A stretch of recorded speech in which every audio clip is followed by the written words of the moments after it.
Innal hamdalillah nahmaduhu wa nasta'inuhu wa nastaghfiruh wa na'udzu billahi min sururi anfusina wa min sayyiati a'malina. May yahdihillahu fala mudhillalah wa may yudlil fala hadiyalah.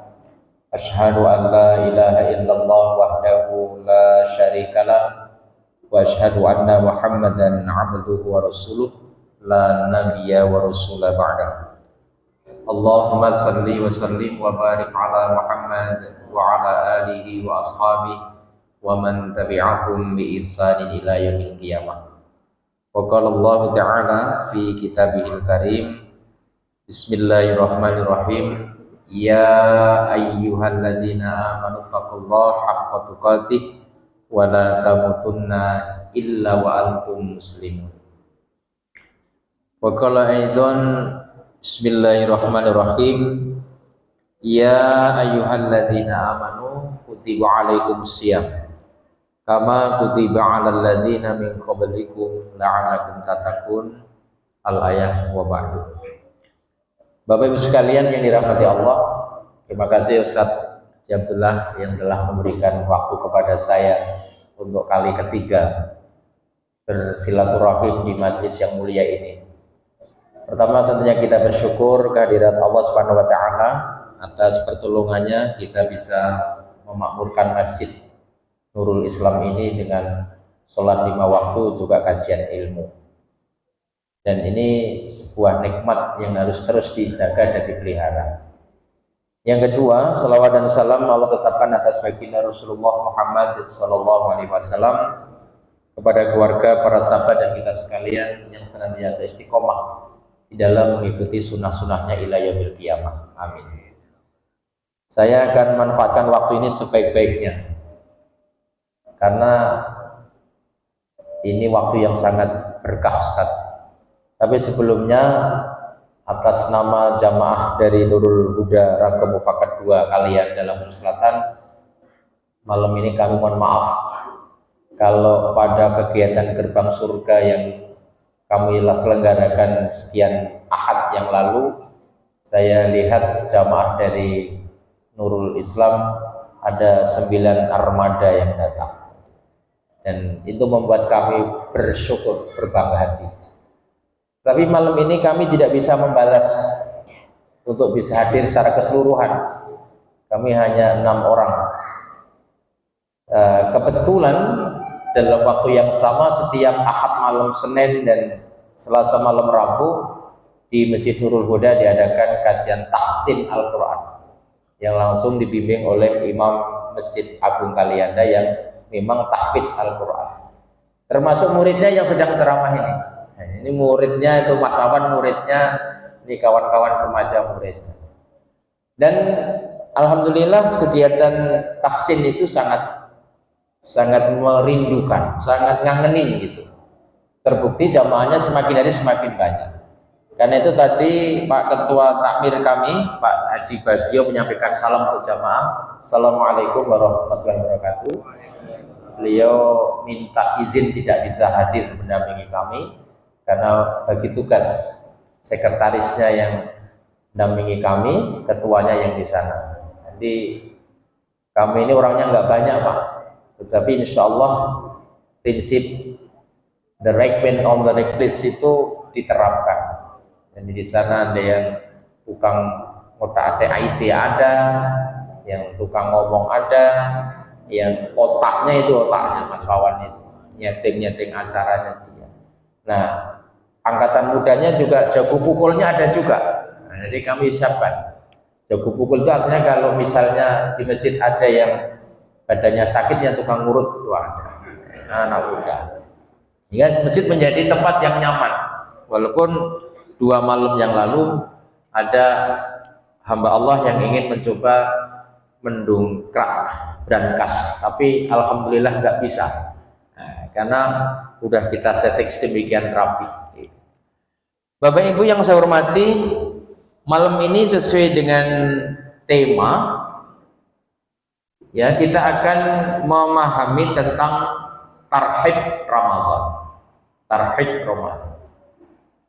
menyambut bulan suci Ramadan 1440 Hijriah yang insya Allah dalam beberapa hitungan hari lagi akan datang di tengah-tengah kita.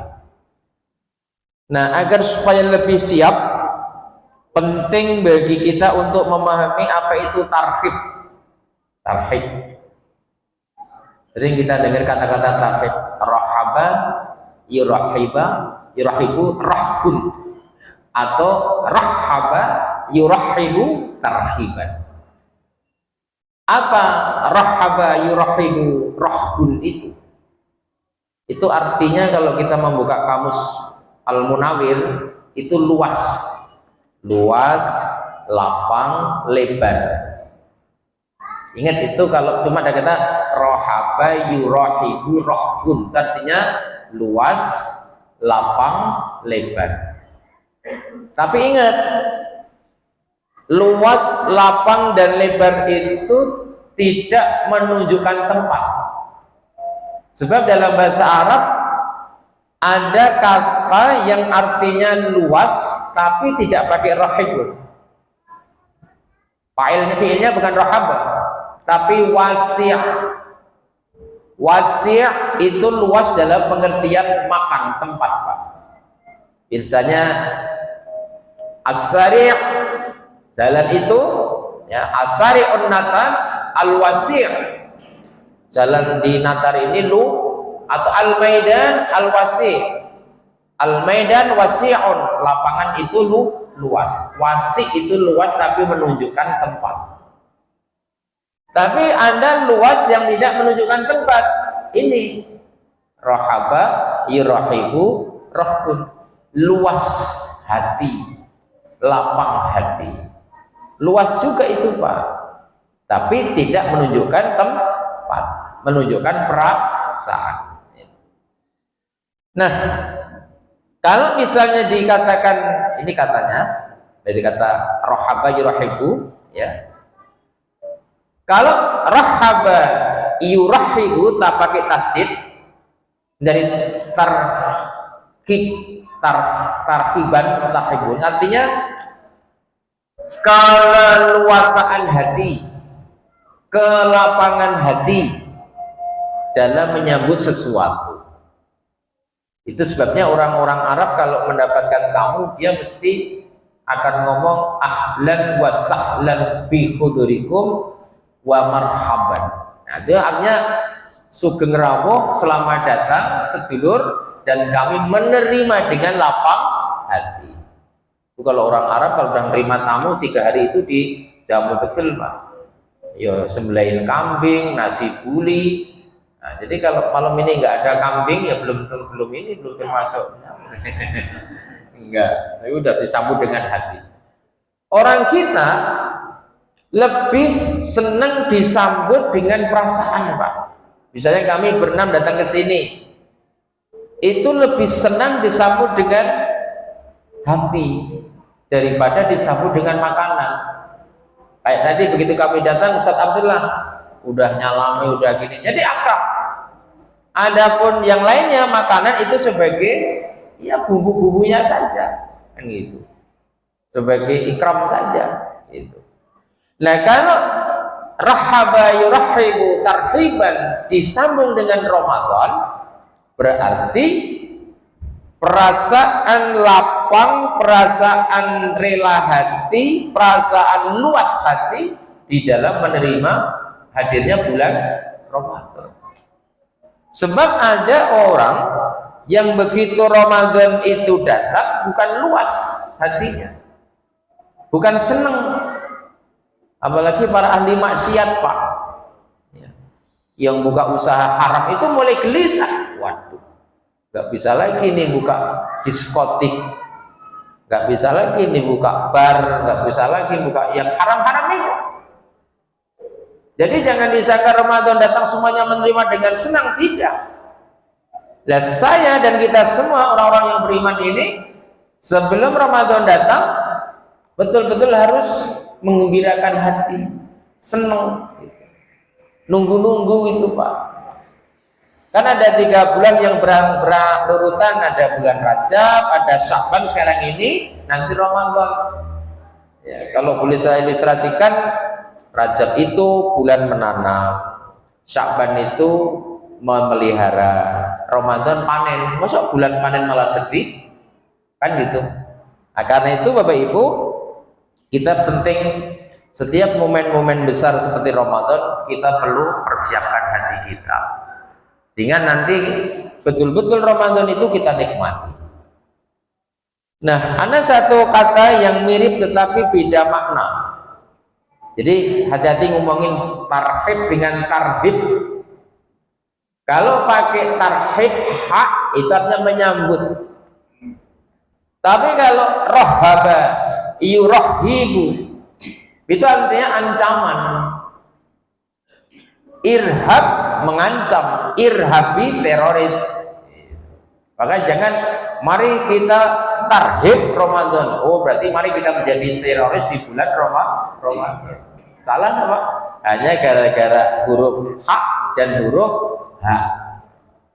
Makanya penting belajar apa mengenal sifat-sifat huruf hijaiyah, makhrajul huruf itu sangat penting. Hanya hak dengan hak itu seperti langit dan bumi, Pak. Bedanya tarhib senang, terbuka, lapang hati, tarhib malah teroris, teror gitu. Itu sedikit ulasan saja. Nah, ini pengertiannya di sini. Terus jamaah rahimakumullah, sekarang apa yang perlu kita persiapkan sebelum Ramadan datang? Ini akan saya bikin yang simpel-simpel saja.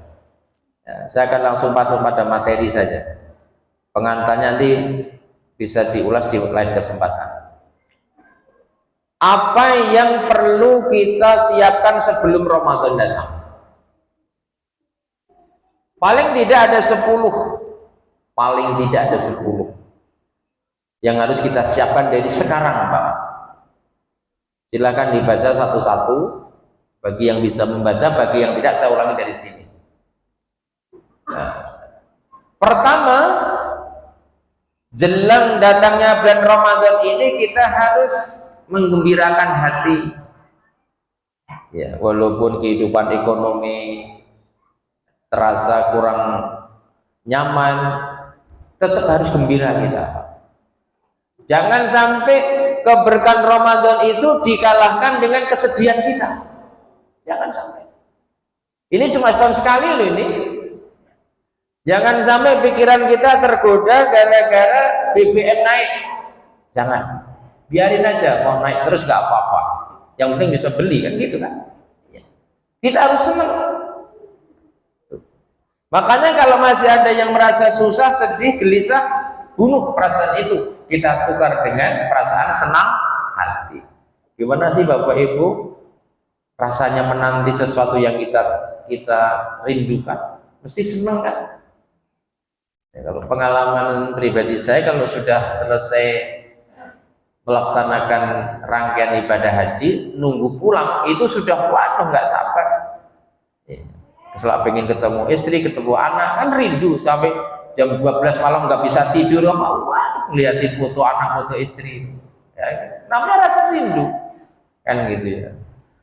Yang kedua,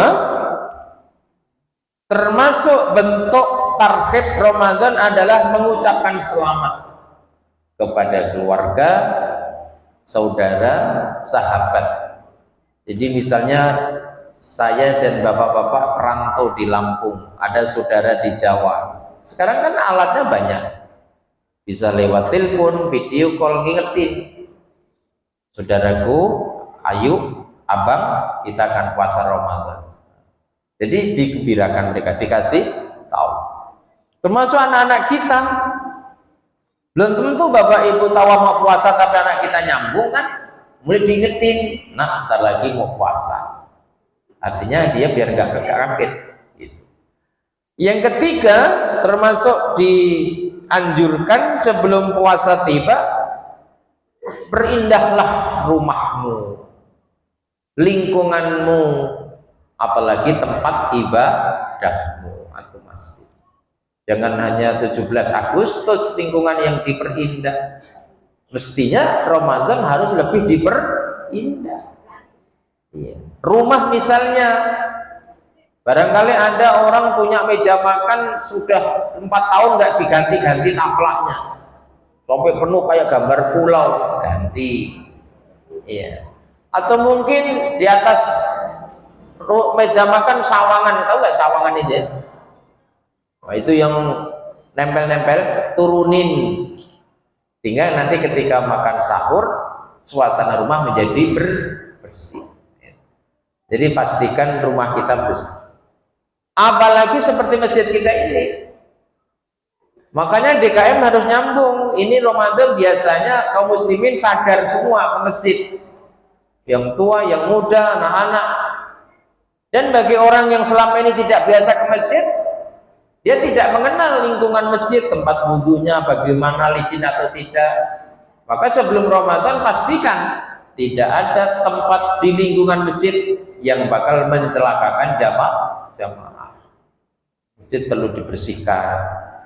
Kalau perlu ambal selama ini belum nggak keluarkan dijemur, macam-macam. Ini bentuk dari rasa gembira. Sehingga puasa nanti itu sholat tarawih itu betul-betul khusyuk. Kipas angin yang mati, kalau misalnya masih kipas angin, pastikan hidup. AC yang bermasalah, pastikan siap. Jangan kayak zaman dulu sholat tarawih tapi ngipas semua tangannya, tangan kiri gini, tangan kanan gini. Kenapa? Masjidnya pengap. Bagaimana mau khusyuk? Nah, sekarang alhamdulillah hampir rata-rata masjid-masjid kita ini sudah nyaman, termasuk Masjid Nurul Islam. Kan nggak kepanasan kan Bapak-Bapak sekalian? Itulah pentingnya Pak, kalau sedekah infak jalan bisa dinikmati. Coba kalau nggak pasang AC, udah mandi keringat kita ini. Itu. Kemudian yang keempat, membersihkan diri dan badan dari kotoran. Manusia ini kan punya 2 kotoran. Satu kotoran yang melekat dalam fisiknya, 2 yang melekat dalam batinnya. Kalau yang melekat dalam badannya itu apa? Misalnya khamsun minal fitrah, al-istihdad, wa qasus sarib, wa nadful ibti, wa taqlimul adfar. Kalau khitan kan nggak perlu lagi yang sudah khitan. Jadi ada 5 kotoran. Yang pertama al-khitan, yang kedua adalah al-istihdad, mohon memotong bulu kemaluan. Yang ketiga wa qasus sarib, memendekkan kumis. Wa natful ibti, mencabut bulu ketiak. Wa taqlimul adfar, memendekkan kuku kanan, kuku tangan, kuku kaki. Jadi jangan sampai puasa datang badan kita itu penuh dengan kotoran itu. Bahkan dalam mingguan pun kita disunahkan ngecek kuku dan sebagainya. Itu membersihkan kotoran zahir. Nah, membersihkan kotoran batin adalah memperbanyak taubat. Jadi menjelang puasa itu mari kita banyak istighfar. Dan Allah senang kalau melihat hambanya jasmaninya bersih, batinnya juga bersih. Ya. Innallaha yuhibbut tawabin wa yuhibbul mutatahhirin. Quran surat Al-Baqarah ayat di penghujung ayat 222. Itu. Jadi mari kita mulai sekarang betul-betul bersih lahir batin. Dan saya tambahkan ya, poin 4 ini Bapak Ibu tidak perlu menjelang puasa mencari tempat padusan. Kan kalau orang-orang Jawa kan ada Pak budaya ya, kalau mau puasa itu nyari tempat padusan, karena besok mau puasa padusan mandi. Bukan itu maknanya. Kalau ingin mandi nggak usah cari kolam yang angker-angker, udah mandi aja di rumah. Termasuk membiasakan diri begitu mau puasa ke kuburan, nggak usah. Takutnya nanti menjadi ajaran itu. Ziarah itu kapan saja. Ya. Yang kelima, ini termasuk bentuk dari menyambut Ramadan dan ini disunahkan, yaitu berpuasa Sya'ban.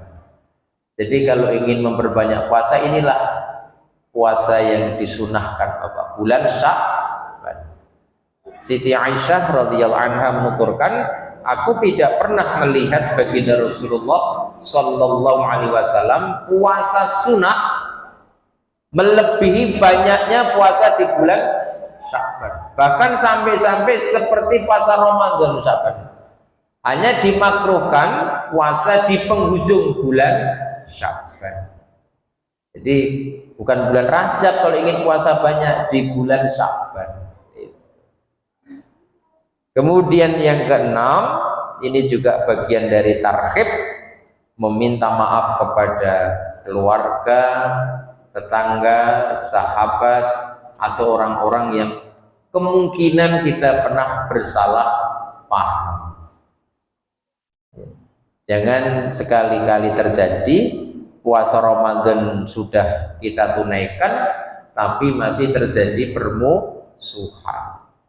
Apalagi kalau satu keluarga bermusuhan, suami sama istri bermusuhan, puasa nggak ada nikmatnya, nggak ada nikmatnya. Bapak sama anak nggak seteguran padahal bulan puasa, nggak ada manfaatnya.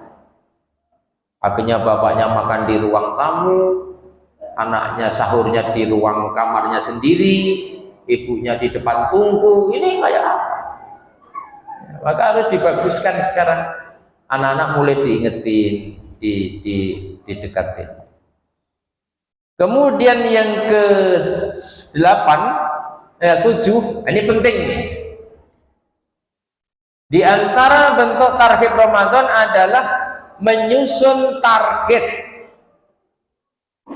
Baik itu target pribadi maupun target jamaah. Apa target pribadi? Kan kita ini tidak semuanya, belum semuanya ya, menguasai agama kita ini, Pak. Contoh kecil tapi urusannya besar.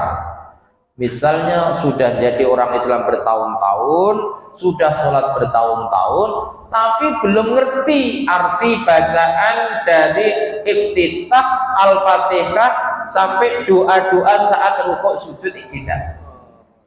Coba bayangkan Pak, ketika ditanya apa artinya subhanakallahumma wa bihamdika Allahumma firli. Nah ini yang pakai doa ini ya, waktu ruku atau sujud, atau subhan rabbiyal a'la. Nggak ngerti, wah itu harus punya target. Pokoknya target saya Ramadan ini menghafalkan seluruh arti bacaan sholat. Apalagi Al-Fatihah, tasyahud.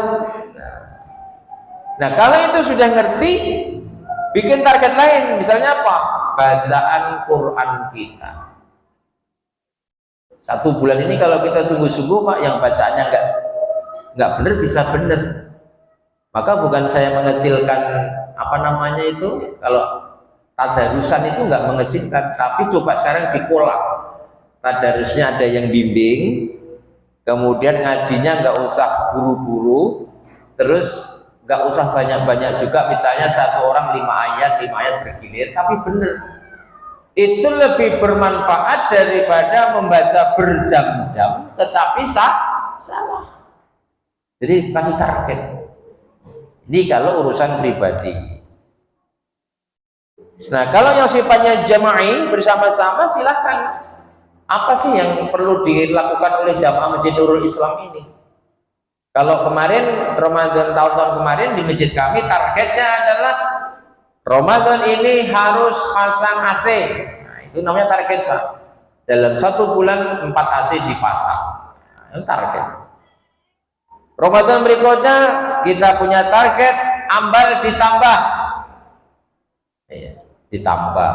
Nah, jadi ada perubahan, ada kenang-kenangan Ramadan itu tidak datang berlalu begitu saja. Nah, itu namanya target. Itu urusan Mas Awan kalau yang gitu-gitu. Kalau saya ini kan jatahnya tukang ngomong Pak. Tukang ngomong, tukang marah. Yang ke-8, Termasuk hal yang perlu kita lakukan menghafal kembali surat-surat pendek bagi yang memang belum tahu surat-surat panjang. Jadi nggak usah malu. Paling tidak kita ini juz 30, paling tidak nih ya, itu harus kelar itu. Amma yatasaalun sampai qul a'udzu birabbin. Dari surat 78 sampai 114 itu minimal itu dihafal. Masa iya sih umur sudah 40 tahun itu nggak hafal? Ya. Berkutatnya di antara idza sama kul huwallah. Itu saja. Yang namanya idza syamsu kuwirat nggak pernah ditengok. Coba kita bikin target. Itu. Yang kesembilan, Bapak Ibu, ini juga penting ya. Sebelum puasa perlu kita siapkan anggaran atau dana. Untuk apa? Ya di samping untuk operasional sahur dan makan buka, juga untuk infak sedekah. Justru inilah peluang terbesar untuk menjadikan harta kita berkah, sedekah. Nanti banyak hadis itu, siapa yang sedekah di bulan Ramadan pahalanya akan dilipat gandakan, itu banyak sekali hadisnya.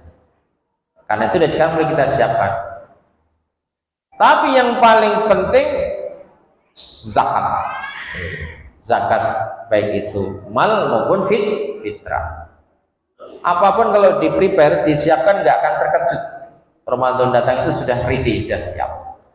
Kemudian yang terakhir, salah satu bentuk target Ramadan adalah tentu berdoa kepada Allah Subhanahu wa ta'ala. Mudah-mudahan kita dipanjangkan umurnya dan bisa ketemu Ramadan yang akan datang.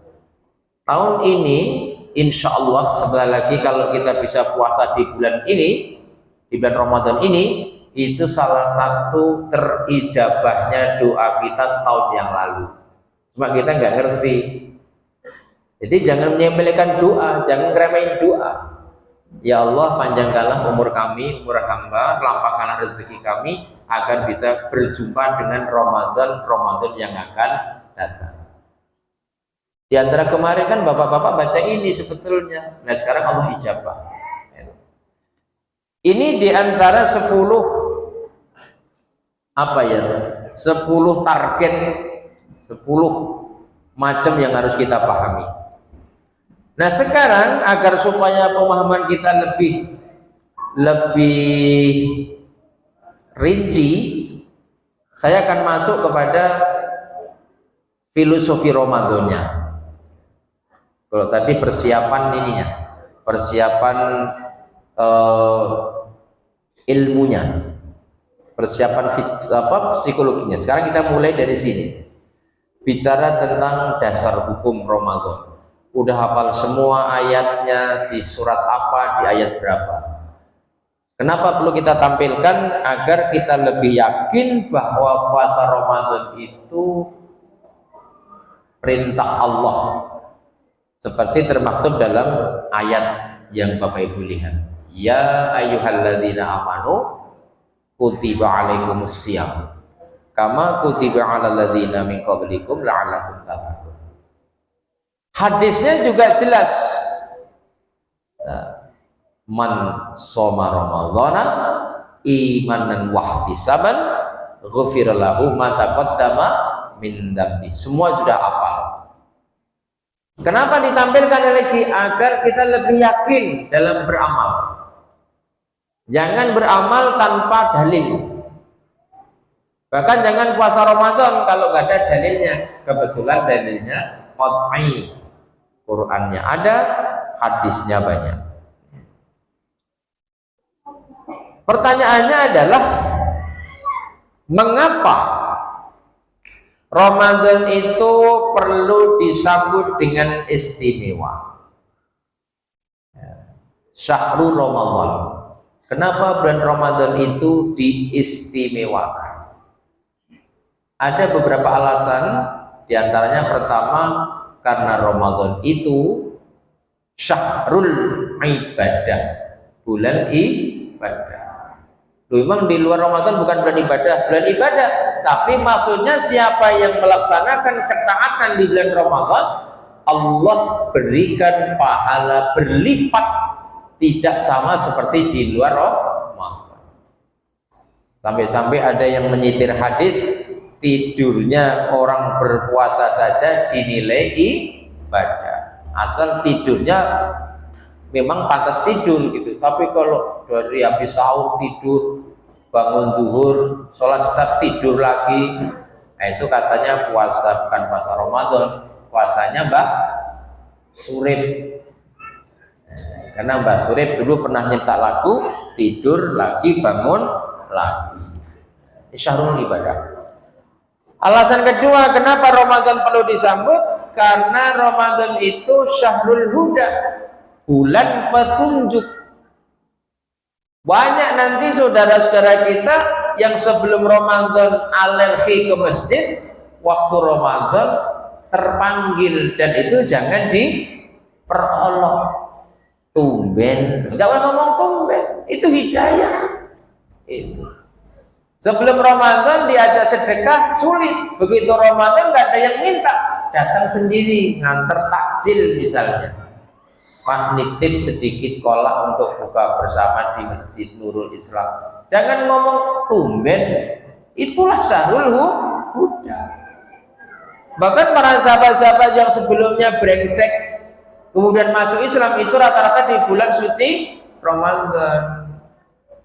Maka lihatlah nanti Ustadz Abdullah, mesti di antara sekian jamaah antum di masjid ini ada satu atau berapa yang Ramadan itu dia bisa menemukan petunjuk dan Ramadan. Kalau di masjid kami itu saya nyiren itu mesti ada satu atau dua itu. Yang sebelumnya nggak senang ke masjid itu senang ke masjid. Syahrul huda. Yang ketiga kenapa Ramadan itu menjadi istimewa? Karena dia merupakan syahrul mubarak, bulan yang penuh keberkahan. Apa buktinya? Berkah itu kan sedikit tetapi mengandung kebaikan yang banyak.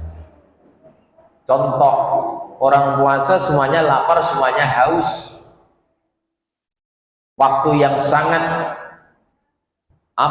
yang sangat kritis itu kalau sudah jam 12 ke atas, jam setengah 12 sudah mulai tengguruan agak, udah gitu melihat anak kita megang es sambil lari sana lari sini, cerguan kita ini. Waduh, ini mulai lapar, dan secara tidak kita minta muncul pikiran, pokoknya nanti begitu buka saya akan makan sebanyak-banyaknya.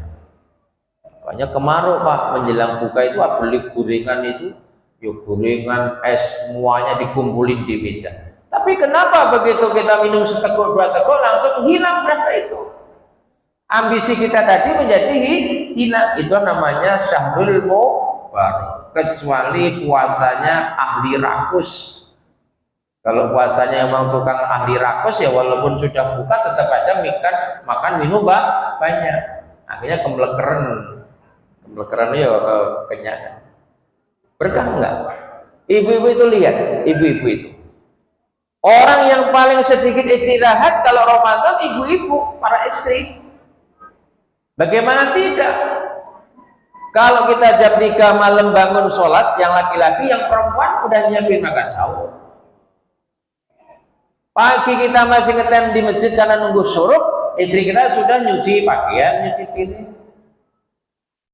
Jam 8-9 kita sudah pulang, misalnya kerja apa, nggak lama istirahat, istri kita ke pasar. Nggak ada istilahnya perempuan itu ibu, tapi begitu Ramadan malah seger-seger mereka, langsing-langsing, penyakitnya hilang. Karena apa? Itulah berkahnya Ramadan. Maka ibu-ibu yang di belakang tabir, belakang hijab, ibu jangan pernah menyesali ketika bulan Ramadan, dan jangan banyak nyebut, jangan banyak ngeluh. Itu pasti Allah akan membalas bagus. Kenapa Ramadan istimewa? Karena Ramadan itu syahrul maghfirah, bulan ampunan.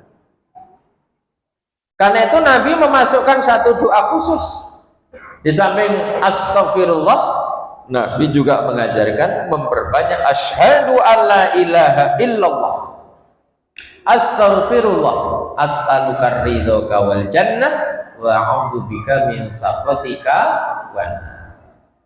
Diperbanyak, dan ini jangan hanya dibaca setelah sholat tarawih, walaupun kaidahnya adalah sholat tarawih. Boleh nggak dibaca pada zuhur? Boleh, ditambah asyhadu alla ilaha illallah, astaghfirullah, as'aluka ridhoka wal jannah wa a'udzubika min sakhatika wan nar. Syahrul maghfirah. Hadisnya juga ada kok, man shoma ramadhana imanan wa ihtisaban ghufira lahu ma taqaddama min dzambi. Dan hadis yang kedua, man qama ramadhana imanan wa ihtisaban ghufira lahu ma taqaddama min dzambi. Siapa yang puasa Ramadan karena Allah, ihtisab mengharap pada Allah semata, diampuni dosanya yang telah lewat.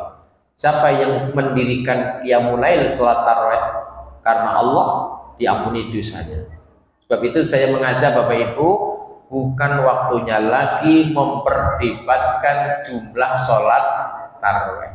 Yang perlu diperdebatkan adalah kekhusyuan kita di dalam menghayati salat tarawih. Karena kan masih ada sebagian ikhwah itu yang merebutkan antara 11 dan 23. Itu walaupun sampai kiamat gak akan ketemu.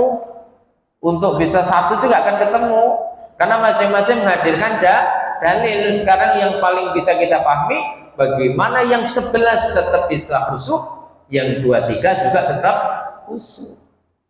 Jadi iman-iman wong 5 waktu saja nggak ribut kok, setiap puasa ribut. Yang diributin cuma masalah jumlah. Kalau saya udah capek ributan begitu itu kan nggak ada manfaatnya. Itu syahrul maghfirah. Kenapa Ramadan menjadi the best? Karena Ramadan syahrul jihad, bulan perjuangan. Gak akan pernah ada orang sanggup puasa di bulan Ramadan, gak akan pernah ada orang sanggup qiyamul Ramadan, gak akan ada orang senang sedekah kecuali jihad kesungguhan. Saya minta waktu Ustaz ya, masih ada waktu ya. Alhamdulillah, belum selesai. Iya, 20 menit. Kasih tahu nakal apa.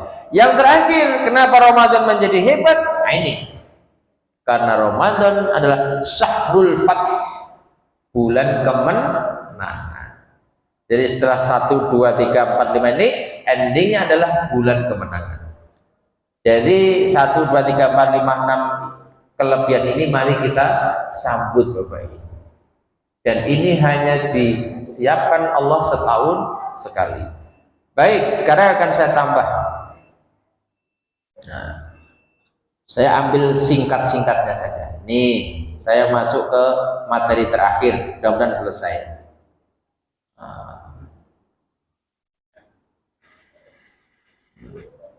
Ini intinya di sini Bapak sekalian. Bagaimana membuat nilai puasa kita ini betul-betul berkualitas. Kalau ingin memahami tentang filosofi Ramadan, itu ada 3 hal. Ramadan itu pertama ada inputnya. Apa input Bapak-bapak? Bahan bakunya. 2, bahan baku itu harus diproses. Ada prosesnya. Yang ketiga ada output namanya, hasil. Ini puasa ya. Ada bahan baku, ada proses, kemudian baru nanti terakhir ada hasil. Apa input? Apa bahan baku orang puasa itu? Input ini sangat mempengaruhi. Kalau bahan bakunya bagus, prosesnya bagus, hasilnya pasti bagus. Tapi kalau bahan bakunya tidak bagus, walaupun diproses dengan cara yang bagus, hasilnya kurang maksimal. Apalagi kalau bahan bakunya jelek, prosesnya ngawur, hasilnya juga ampas yang tidak berguna. Nah, apa yang saya maksud dengan input bahan baku orang puasa ini bahan bakunya. Bahan bakunya itu pilihan Bapak Ibu. Siapa yang diseru berpuasa itu hanya orang beriman. Orang beriman ini ibaratnya bahan baku yang terpilih. Makanya kan orang-orang yang tidak beriman nggak puasa itu biasa, namanya nggak beriman ya. Jangan marah-marah. Allah sendiri kok yang manggil, ya ayyuhalladzina amanu kutiba alaikumusiyam. Bukan sembarangan. Siapa orang yang beriman itu? Orang beriman itu indikasinya di sini. Di Quran surat Al-Anfal ayat 2 sampai 3. Di Quran Al-Hujurat ayat 15. Di Quran surat An-Nur ayat 62. Silahkan dicari di Quran masing-masing. Tapi kalau saya bisa ngambil salah satu contoh saja di ayat 49 ini, a'udzubillahi minasyaitonirrajim. Innamal mu'minuna alladzina amanu billahi wa rasulihi thumma lam yarqabu wa jahadu bi amwalihim wa anfusihim fi sabilillah ulaika humus shadiqun. Jadi orang mukmin itu kualifikasinya di sini nih. Al-Anfal ayat 2 ayat 3, Al-Hujurat 15, surat An-Nur 6. Ini bahan terseleksi Bapak-bapak. Ya, yang nanti diharapkan outputnya positif. Maka orang munafik, orang fasik, orang kafir nggak masuk karena itu bahan baku yang nggak bagus. Kemudian setelah bahan bakunya bagus, prosesnya juga harus benar. Percuma bahan bakunya bagus kalau prosesnya ngawur. Bagaimana proses yang benar? Ada 5 proses. Kita mulai. Pertama, orang-orang yang beriman seperti tergambar dalam 3 surat ini, pertama dia harus siap melaksanakan saum, menahan. Ia menahan fisik, artinya tidak laka, tidak berantem, ucapannya terkontrol, itu kan fisik juga. Juga menahan non fisik. Non fisik itu larinya ke penyakit hati, iri, dengki, dendam. Ini harus dipastikan tidak ada lagi. Percuma dong kita nggak makan, bisa menahan minum, tetapi kita masih memelihara, menyuburkan penyakit dendam, sakit hati. Anda puasa untuk siapa? Ini berat, makanya Pak. Saum itu kan al-imsak, menahan. Yang ditahan apa? 2, menahan godaan fisik dan godaan non fisik. Kalau yang fisik mudah Pak, nggak makan, nggak minum itu gampang, serumah puasa kok, nggak sulit. Orang sejamaah gini semuanya nggak makan, nggak minum. Amalan itu kalau dikerjakan bareng-bareng ringan gitu loh. Tapi kalau urusan menahan non fisik, itu berat. Ngadepi pendendam itu berat itu Pak. Ini proses yang pertama, namanya saum. Jadi saum itu salah satu bagian daripada proses ibadah di bulan suci Ramadan. Salah satu. Yang kedua adalah setelah saum, dia harus melakukan pematangan spiritual. Dengan cara apa spiritual kita masak? Satu, dengan memperkhusyuk ibadah. Makanya sedih lu bapak-bapak, saudaraku, ibu-ibu, ada pondok pesantren yang viral di media sosial. Kalau sholat tarawih itu ngebutnya super banget. 23 rakaat tapi cukup 7 menit. Ini kan super ekspresif. Kira-kira nyangkut nggak sholatnya? Lo percuma tuh bapak-bapak sholat tarawih tapi kalau memperlakukannya dengan seperti itu kan Makanya Ustaz Abdullah kita nanti alhamdulillah ya, cari imam yang tartil, yang pasien, nggak usah buru-buru, dinikmati. Demi Allah, ini ibadah besar dan Ramadan belum tentu tahun depan kita ketemu lagi. Diperkhusuk. Bahkan sibukkan hari-hari kita untuk memastikan sholat kita khusyuk. Nggak usah buru-buru. Sampai-sampai kalau misalnya habis isya mau sholat tarawih kok lelah, jangan paksakan sholat Pak. Pulang aja tidur. Terus kan sholat nanti bangun tengah malam atau sepertiga malam. Memang boleh tarawih tengah malam. Siapa yang larang? Wong aslinya sholat tarawih itu di rumah masing-masing. Nabi coba berapa hari sholat di masjid? Malam pertama diikuti orang, malam kedua semakin banyak, malam ketiga Nabi berhenti. Subuh orang udah nunggu di masjid kok nggak datang Nabi. Pagi baru ngomong Nabi, aku tahu kalian pengen sholat bersamaku, tapi aku takut jangan-jangan kalian sangka hukumnya wajib. Artinya fleksibel Pak. Jadi gimana kalau kita sampai ngotot-ngotot itu gara-gara jumlah rakaatnya tidak sepakat dengan kita? La ilaha illallah. Anda selesai sholat isya, pulang tidur. Jam 12 bangun sholat malam. Atau lanjutin tidur, jam 3 sholat malam. Boleh gitu. Ketimbang Anda sholat habis isya tetapi sambil sempoyongan gini. Nahan kenyang, ngantuk. Mestinya walab dolin amin, malah mulutnya mangan, kan nggak nyambung tuh. Nah, itu cara memperkhusuk pematang ritual, perkhusuk ibadah. Yang kedua, memperbanyak istighfar, dan nanti pada sebulan terakhir mempertajam dengan i'tikaf. Kita sudah biasa latihan i'tikaf. Ini poin kedua, proses kedua. Setelah saum, kemudian mematangkan spiritual. Yang ketiga,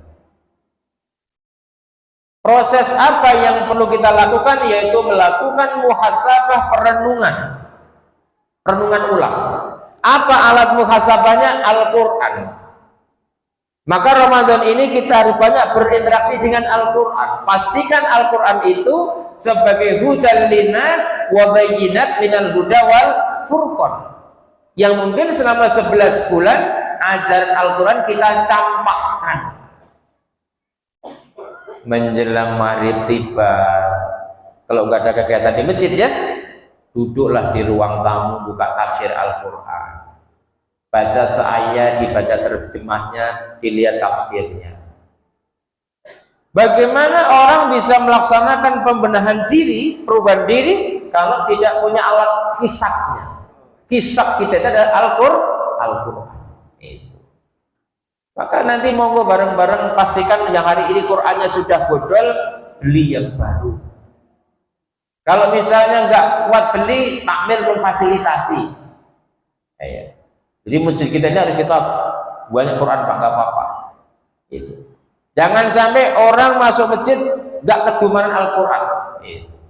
Baca gitu. Jadi betul-betul ini Pak. Saya ulangi, jadi mari proses ketiga ini kita lakukan dengan cara muhasabah menggunakan Al-Quran. Sampai kita ketemukan syahrul Ramadan alladzi unzila fil Quran hudan linnas wa bayyinat minal huda wal furqan. Sehingga terang hidup kita itu dengan Al-Quran.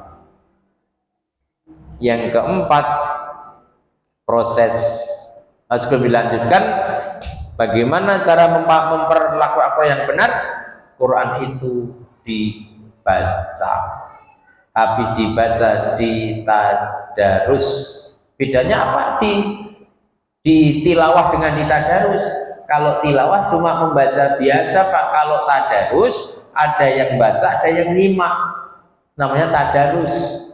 Tapi ini dipelencengkan sekarang, ibu-ibu tadarusan. 10 orang ibu-ibu membaca, yang satu baca, 9-nya main HP, itu bukan tadarus. Tadarus itu satu baca, lainnya nyimak. Seperti dulu Nabi setiap puasa ditadarus sama Jibril. Nabi suruh baca, Jibril nyimak, yang salah dibenerin. Tapi masing sudah salah kaprah kita ini. Nah, kalau sudah ditilawah, ditadarus, ditadabbur, direnungi, dihayati. Apa maknanya inna fi khalqis samawati wal ardi wa ikhtilafil laili wan nahar misalnya. Yusabbihu lahu ma fis samawati wa fil, apa maksudnya? Ditadabbur. Kemudian ditahafudz, disimpan dalam memori kita. Seperti para ustadz muda, ya, disimpan. Baru terakhir dita'ammul, dipraktekkan dalam kehidupan nyata. Baru Quran terasa kehadirannya. Kemudian proses yang keempat, Bapak Ibu, yaitu dengan cara membebaskan diri dari belenggu duniawi. Lewat apa itu? Dengan membiasakan infak dan sedekah. Maka pastikan Ramadan besok itu sudah kita siapkan sedekah. Setiap datang ke masjid, sholat isya misalnya, subuh apalagi, jangan lupa walaupun 2.000 rupiah bawa Pak Samu. Kalau selama ini belum dibiasakan, mulai besok Ramadan ini Pak. Kami alhamdulillah kekuatan masjid kami bisa bertahan karena kekuatan sedekah subuh. 2.000 kali sekian jamaah. Bahkan habis isya itu kotak jalan. Wah, gimana kok setiap malam? Lu itu peluang kita. Itulah tangga untuk menuju la'alakum tattaqun. Jadi rugi Bapak ke masjid sholat isya nggak bawa duit, subuh berangkat nggak bawa duit, lalu ngapa sama nyari duit? Nggak usah banyak-banyak deh. Kalau ada 5.000, kalau nggak ada 2.000 jadilah. Tapi jangan sampai ada waktu yang kita lewatkan sedekah. Ramadan, ingat, kalau sudah mati harta tidak akan ada manfaatnya. Yang terakhir, apa proses ini? Proses yang cukup berat juga, yaitu membersihkan jiwa dan harta dari dosa. Bagaimana caranya? Kalau harta pengen bersih, dengan menyiapkan zakatul mal. Kalau jiwanya pengen bersih, jangan lupa zakatul fitrah. Runtut Pak tangganya itu. Jadi kalau kita ngerti prosesnya ini, puasa itu betul-betul ilmiah gitu Pak. Gak apalan gitu, gak tradisi, tapi berdasarkan ilmu. Oh, besok bulan Ramadan begini-begini, yang biar ada 5 tahapan. Nah, kalau 5 proses ini kita kerjakan, outputnya adalah, hasilnya adalah, lihat di sini, la'allakum tattaqun, al-muttaqin, keluarlah mutiara-mutiara baru, kupu-kupu yang indah, bukan kupu-kupu malam Ustaz, kupu-kupu yang indah setelah kita menjadi kepompong. Siapa orang yang takwa itu? Orang yang takwa di sini, ini ayat-ayatnya ya, saya pikir kelamaan ayatnya. Ini. Inilah orang bertakwa itu Bapak-bapak. Sasaran akhir Ramadan. Jadi kalau 5 proses tadi kita kerjakan, saum tadi dengan benar, maka nanti akhirnya akan keluar namanya saripati atau limbah. Akan terpinggirkan limbah, akan ketangkep saripatinya. Apa saripatinya? Ada 4 limbah atau 3 limbah Bapak Ibu sekalian yang ada dalam diri kita. Pertama adalah wahawa umut tabir. Limbah hidup ini orang-orang yang mengikuti hawa nafsu. 11 bulan kita mengikuti hawa nafsu. Sebulan kita gempur dengan 5 proses tadi Pak. Kita nih kalau nggak belajar gini, hawa nafsu yang memimpin kita. Itu penyakit yang bersarang dalam diri manusia. Yang kedua adalah sukhon muta. Sukhon muta itu sikap bakhil yang diperturutkan. Itu penyakit ada dalam diri kita. Yang ketiga limbah kita namanya i'jabul mar'i li nafsih atau binafsih, yaitu ujub terhadap kehebatan diri sendiri. Siapa yang punya 3 penyakit ini muhlikat, kata Nabi. Salatun muhlikat, mahwa al-awwal wa hawa mutabbi. 3 hal yang siapa memilikinya siap-siaplah hancur. 1, orang yang mengikuti hawa nafsu. 2, orang yang memelihara sikap bakhil. 3, orang yang ujub terhadap kelebihan diri sendiri. Ini sebetulnya Pak virus corona yang harus dihancurkan itu. Ya. Kalau kita bilang corona. Nah, kalau kita sudah bisa membunuh ini, akan keluar saripatinya. 1 adalah qalbun taqiyun, hati mulai menjadi subur. Ciri hati subur itu mudah merespon hal-hal yang baik, senang terhadap hal yang positif. Kalau kalbunya sudah taqiyun, yang kedua adalah lisanun fasih. Lisannya menjadi tertib, ngomongnya nggak celak-celuk, nggak bikin sakit orang. Ngomong yang hak-hak saja, qulil haqqa walau kana murran. Kalau enggak, man kana yu'minu billahi wal yawmil akhir falyakul khairan aw liyasmut. Hasil orang puasa itu terkontrolnya lisan. Dia menyibukkan diri dengan kalimat-kalimat thayyibah. Kalau nggak penting-penting betul nggak ngomong. Kalau bakal menyakiti nggak ngomong. Itu ciri Ramadan diterima. Yang ketiga, setelah hatinya bersih, lisannya ngomongnya fasih, yadul sahiyun, tangannya itu tangan yang terampil, artinya menghasilkan, memproduksi kebaikan-kebaikan. Kalau selama ini dengan tangan ini menampar orang kesakitan, sekarang mengusap orang. Selama ini mendorong orang sehingga dia terjungkal, sekarang kita papak orang itu. Luhur gak kira-kira Ramadan itu? Masya Allah. Jadi gak main-main nih yang tim sakit. Sebelum Ramadan tangannya celemer malik, memberi, dan dia memberi. Itu tanda kita orang takut. Dan yang terakhir, ciri orang yang puasa terima, amalun salihun, semua amal perbuatannya selalu dalam bingkai kesolehan. Ini perjalanan puasa Ramadan. Nah, inilah bapak-bapak yang harus kita kerjakan.